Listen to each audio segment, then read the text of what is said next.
નમસ્કાર મિત્રો, આપનું સ્વાગત છે તમારા પોતાના યુટ્યુબ ચેનલ શ્રદ્ધા એજ્યુકેશનમાં। આજે આપણે સામાજિક વિજ્ઞાન ધોરણ 6ના ચેપ્ટર 7 ગુપ્ત યુગ અને અન્ય શાસકો અને ભારત વર્ષની ભવ્યતા વિશે શીખીશું।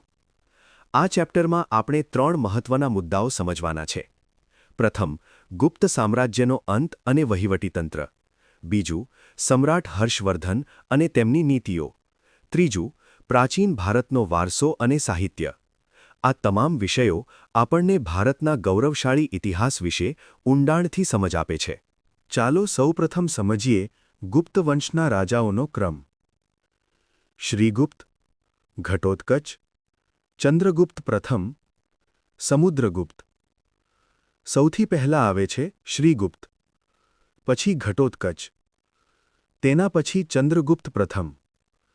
આ પછી આવે છે શક્તિશાળી રાજા સમુદ્રગુપ્ત, જેને ભારતનો નેપોલિયન પણ કહેવામાં આવે છે। સમુદ્રગુપ્ત પછી 2 શાખા જોવા મળે છે, એક રામગુપ્ત, જે નબળા શાસક હતા, અને બીજા ચંદ્રગુપ્ત બીજો, જે ખૂબ જ શક્તિશાળી અને વિજયી રાજા હતા। ચંદ્રગુપ્ત બીજાના પછી આવે છે કુમારગુપ્ત પ્રથમ, જેમણે નાલંદા જેવી પ્રખ્યાત વિશ્વવિદ્યાલયની સ્થાપના કરી અને તેમના સમયમાં જ અજંતાની ગુફાઓનું નિર્માણ થયું। અને અંતમાં આવે છે સ્કંદગુપ્ત, જે ગુપ્ત વંશના છેલ્લા શક્તિશાળી શાસક હતા। સ્કંદગુપ્ત પછીના શાસકો નબળા પડ્યા, અને તે કારણે ગુપ્ત સામ્રાજ્ય ધીમે ધીમે પતન તરફ ગયું। હુણોના આક્રમણ સામે તેઓ ટકી શક્યા નહીં, અને ઈસવીસન 550 આસપાસ ગુપ્ત યુગનો અંત આવ્યો।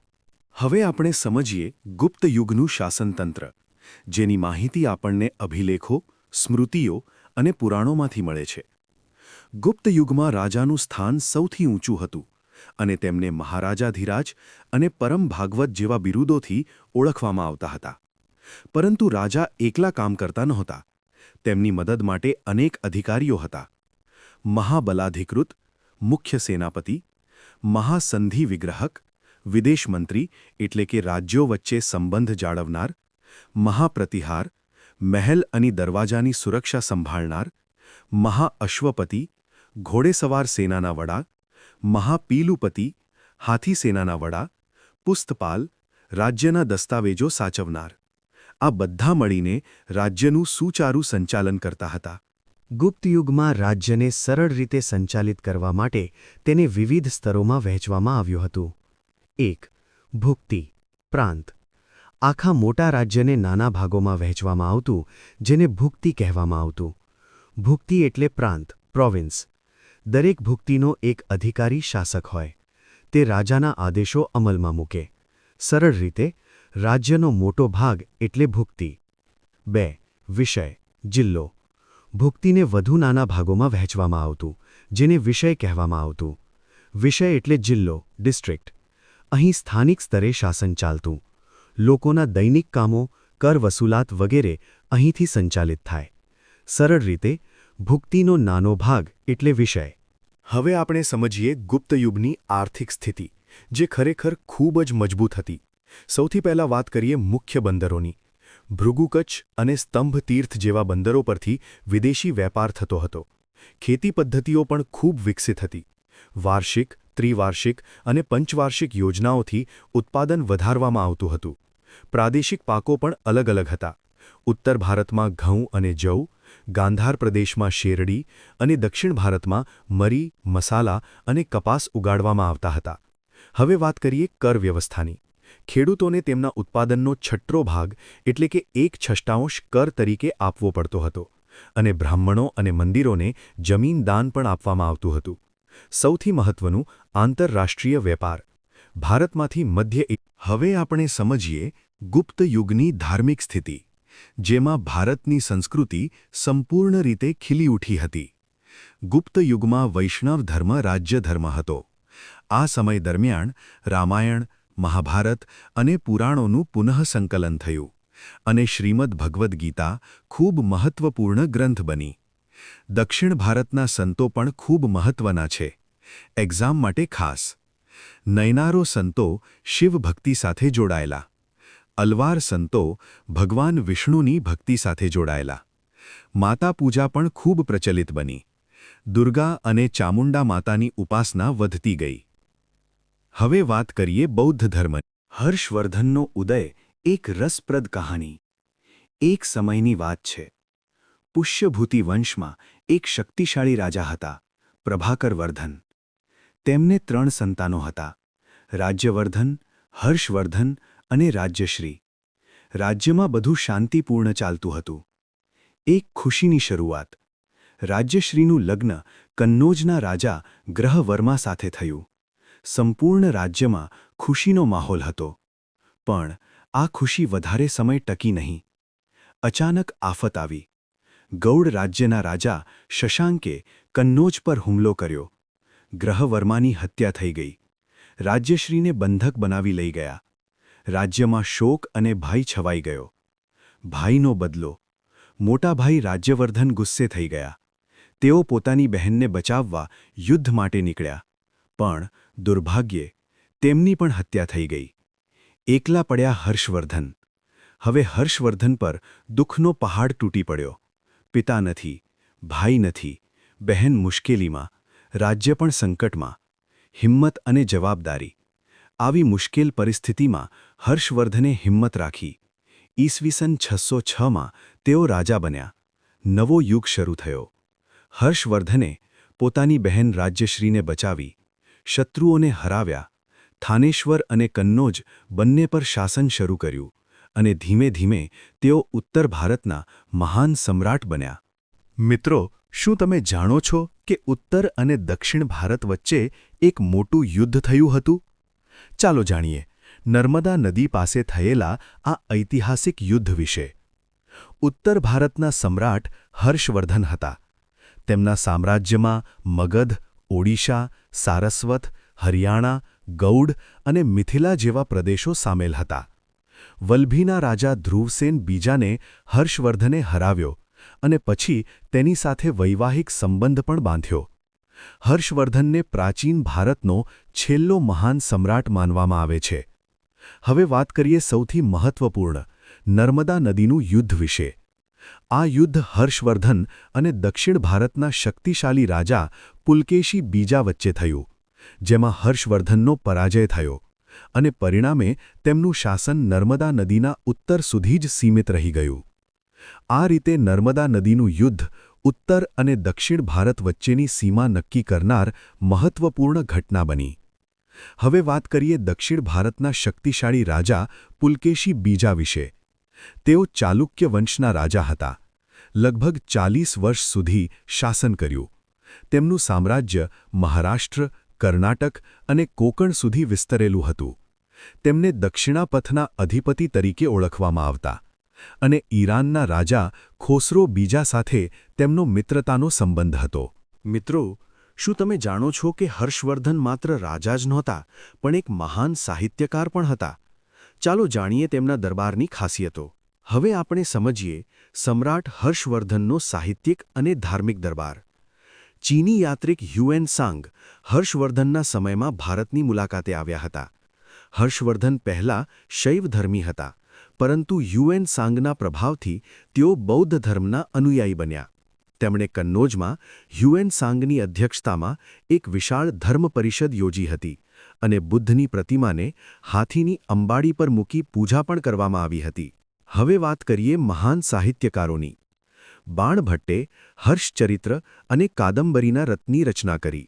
ગુજરાતીમાં કાદંબરીનો અનુવાદ બાળવત્સ તરીકે ઓળખાય છે. મયુર ભટ્ટ અને જયસેન પણ હર્ષવર્ધનના દરબારી કવિઓ હતા. આ બાબત એક્ઝામમાં ઘણીવાર પૂછાય છે. મિત્રો, ખાસ વાત, હર્ષવર્ધન પોતે પણ એક કવિ હતા. તેમણે 3 મહાન નાટકો લખ્યા: પ્રિયદર્શિકા, રત્નાવલી, નાગાનંદ, જે ભગવાન બુદ્ધના જીવન પર આધારિત છે. આ રીતે હર્ષવર્ધનનો દરબાર સાહિત્ય અને ધર્મ બંનેમાં ખૂબ જ સમૃદ્ધ હતો. મિત્રો, આ ટોપિક ખાસ કરીને એક્ઝામ માટે ખૂબ જ મહત્વનો છે, ખાસ કરીને બાણભટ્ટ અને હર્ષવર્ધનના નાટકો. હવે આપણે સમજીએ પ્રાચીન ભારતની ભવ્યતા, ખાસ કરીને ખેતી અને નગર જીવન વિશે. પ્રાચીન સમયમાં ઘઉં, જવ, ડાંગર, જુવાર, બાજરી, તલ અને વટાણા જેવા પાકો ઉગાડવામાં આવતા હતા. અને આશરે 2500 વર્ષ પહેલાં લોખંડના ઓજારોનો ઉપયોગ શરૂ થયો, જે ખેતીને વધુ સરળ અને અસરકારક બનાવતો હતો. હવે વાત કરીએ ગામડાની આત્મનિર્ભરતા. ગામડામાં સાટા પદ્ધતિ એટલે કે વિનિમય પદ્ધતિ ચાલતી હતી. અનાજના બદલે દરજી અને સુતાર પોતાની સેવા આપતા હતા. ઉત્તર ભારતમાં ગામનો વડો ગ્રામભોજક હતો, જે આજના સરપંચ જેવો જ હોય છે. દક્ષિણ ભારતમાં 3 પ્રકારના લોકો હતા: મોટા જમીનદારો, નાના ખેડૂતો અને જમીન વિના મજૂરો. હવે વાત કરીએ નગર જીવનની. 2500 વર્ષ પહેલાં મોટા શહેરો મહાજનપદોની રાજધાનીઓ તરીકે વિકસ્યા. એક ખાસ વાત, તે સમયમાં રિંગ વેલ્સ એટલે કે ગોળાકાર કૂવો બનાવવામાં આવતા હતા, જેનો ઉપયોગ શૌચાલય, નિકાસ અને કચરો નિકાલ માટે થતો હતો. આ રીતે પ્રાચીન ભારતનું ગામડું અને શહેર બંને સુવ્યવસ્થિત અને વિકાસશીલ હતા. મિત્રો, ખાસ યાદ રાખો, ગ્રામભોજક, સાટા પદ્ધતિ અને રિંગ વેલ્સ એક્ઝામ માટે ખૂબ જ મહત્વના મુદ્દાઓ છે. હવે આપણે સમજીએ પ્રાચીન ભારતનો પહેરવેશ, જે ખૂબ જ સરળ અને પરંપરાગત હતો. પ્રાચીન સમયમાં મુખ્યત્વે 3 પ્રકારના વસ્ત્રો પહેરવામાં આવતા હતા. પ્રથમ, અધિવાસ. આ ખભા પર નાખવામાં આવતું ઉપરનું વસ્ત્ર હતું. બીજું, નીવી. આ શરીરના ઉપરના ભાગમાં પહેરાતું વસ્ત્ર હતું, જેને આપણે આજે ઝભ્ભો કહી શકીએ. ત્રીજું, વાસ. આ શરીરના નીચેના ભાગમાં પહેરાતું વસ્ત્ર હતું, જે ધોતિયા જેવું હતું. હવે આપણે સમજીએ હિન્દુ ધાર્મિક સાહિત્ય વિશે, જે ભારતની પ્રાચીન સંસ્કૃતિનો આધાર છે. હિન્દુ ધર્મમાં કુલ 4 વેદો છે, જે સૌથી પ્રાચીન ગ્રંથો માનવામાં આવે છે. વેદોને સમજાવવા માટે બ્રાહ્મણ ગ્રંથો રચાયા હતા, જેમાં સતપથ, ગોપથ અને બૃહદારણ્યક જેવા ગ્રંથો મહત્વના છે. હવે વાત કરીએ મહાભારતની. મહર્ષિ વેદવ્યાસ દ્વારા રચાયેલ આ મહાન ગ્રંથ પ્રારંભમાં લગભગ 24,000 શ્લોકોનો હતો, જેને જય સંહિતા કહેવાતી. પછી તેમાં વધારો થયો અને લગભગ 1 લાખ શ્લોકો સાથે તે મહાભારત તરીકે ઓળખાયું. ઉપનિષદો. કુલ 108 ઉપનિષદો છે, જે તત્વજ્ઞાન પર આધારિત છે. મુખ્ય ઉપનિષદોમાં કઠ, કેન, પ્રશ્ન, મુંડક, માંડુક્ય, ઈશાવાસ્ય અને છાંદોગ્યનો સમાવેશ થાય છે. પુરાણો. કુલ 18 પુરાણો છે, જેમાં વિષ્ણુ પુરાણ, ગરુડ પુરાણ, વાયુ પુરાણ, મત્સ્ય પુરાણ અને ભાગવત પુરાણ ખાસ મહત્વના છે. આ બધા ગ્રંથો આપણા ભારતીય સંસ્કૃતિ અને પરંપરાના આધાર સ્તંભ છે. મિત્રો, ખાસ યાદ રાખો, 4 વેદ, 108 ઉપનિષદ અને 18 પુરાણ એક્ઝામ માટે ખૂબ જ મહત્વપૂર્ણ છે. મિત્રો, શું તમે જાણો છો બૌદ્ધ અને જૈન ધર્મના મુખ્ય ગ્રંથો કયા છે? ચાલો, આજે તેને એકદમ સરળ રીતે સમજીએ. સૌપ્રથમ વાત કરીએ બૌદ્ધ સાહિત્યની. બૌદ્ધ ધર્મના મુખ્ય ગ્રંથોને ત્રિપિટક કહેવામાં આવે છે, જેમાં સુત્ત પિટક, વિનય પિટક, અભિધમ્મ પિટકનો સમાવેશ થાય છે. બૌદ્ધ જાતક કથાઓમાં બુદ્ધના પૂર્વજન્મોની વાતો મળે છે. મિલિંદ પન્હો નામના ગ્રંથમાં ગ્રીક રાજા મિનાન્ડર અને બૌદ્ધ સાધુ નાગસેન વચ્ચેનો સંવાદ વર્ણવાયેલો છે. અને તિબેટ ભાષામાં કાંજુર અને તાંજુર જેવા ગ્રંથો પણ મહત્વના છે. હવે વાત કરીએ જૈન સાહિત્યની. જૈન ધર્મના મુખ્ય ગ્રંથોને આગમો કહેવામાં આવે છે, જેની સંખ્યા 12 છે. જૈન સાહિત્યને 2 ભાગમાં વહેંચવામાં આવ્યું છે: 14 પૂર્વ અને 12 અંગો. અગત્યના ગ્રંથોમાં આચાર અંગ, વેતાલિક અને દશાવેતાલિક સૂત્રનો સમાવેશ થાય છે. મિત્રો, એક ખૂબ જ મહત્વની વાત. આર્ય મંજુશ્રી મૂલકલ્પ નામના બૌદ્ધ ગ્રંથમાં મૈત્રક વંશના કયા રાજવીને પુરુષોત્તમ અને પાર્થિવના અધિકાર તરીકે ઓળખાવવામાં આવ્યો છે? તેનો સાચો જવાબ છે શીલાદિત્ય છઠ્ઠો. આ રીતે બૌદ્ધ અને જૈન સાહિત્ય બંને આપણા ઇતિહાસને સમજવા માટે ખૂબ જ મહત્વપૂર્ણ છે. મિત્રો, હવે આપણે જાણીશું પ્રાચીન ભારતના ધર્મેત્તર સાહિત્ય અને સંગમ સાહિત્ય વિશે, જે ખૂબ જ રસપ્રદ છે. સૌપ્રથમ વાત કરીએ ધર્મેત્તર સાહિત્યની. ધર્મેત્તર એટલે કે જેનો વિષય ધર્મથી અલગ હોય તેવું સાહિત્ય. કાયદા ગ્રંથોમાં મનુસ્મૃતિ ખૂબ જ મહત્વપૂર્ણ છે, જેને પ્રાચીન ભારતનું કાયદા પુસ્તક માનવામાં આવે છે. કૌટિલ્યનું અર્થશાસ્ત્ર, જેમાંથી આપણને મૌર્ય સામ્રાજ્યની રાજનીતિ, કાયદા અને અર્થવ્યવસ્થા વિશે માહિતી મળે છે. હવે વાત કરીએ મહાન નાટકો અને કવિઓની. કવિ કાલિદાસ એ અભિજ્ઞાન શાકુંતલમ અને રઘુવંશ જેવા નાટકોની રચના કરી. શૂદ્રક એ મૃચ્છકટિકમની રચના કરી. ભાસ એ સ્વપ્ન વાસવદત્તમ અને ભારવીએ કિરાતાર્જુનિયમ જેવા નાટકોની રચના કરી. આ બધા સાહિત્યકારોએ ભારતીય સાહિત્યને ખૂબ જ સમૃદ્ધ બનાવ્યું છે. હવે વાત કરીએ દક્ષિણ ભારતના સંગમ સાહિત્યની. ઈસવીસનની પ્રથમ 3 સદીઓમાં પાંડ્ય શાસકો દ્વારા તેનો વિકાસ થયો. મદુરાઈમાં 3 સંગમ સભાઓ યોજાઈ હતી, જેમાં લગભગ 1900 જેટલા કવિઓએ ભાગ લીધો હતો. મુખ્ય ગ્રંથોમાં શિલપ્પદ્ધિકારમ અને મણિમેખલાઈનો સમાવેશ થાય છે. મિત્રો, આ રીતે આપણે ગુપ્ત યુગ, હર્ષવર્ધન અને પ્રાચીન ભારતની ભવ્યતા વિશે સંપૂર્ણ માહિતી મેળવી. આ ચેપ્ટર આપણને આપણા ગૌરવશાળી ઇતિહાસ અને સંસ્કૃતિ વિશે ગહન સમજ આપે છે. જો તમને આ વિડિયો ગમ્યો હોય તો લાઇક, શેર અને ચેનલ શ્રદ્ધા એજ્યુકેશનને સબસ્ક્રાઇબ કરવાનું ભૂલશો નહીં.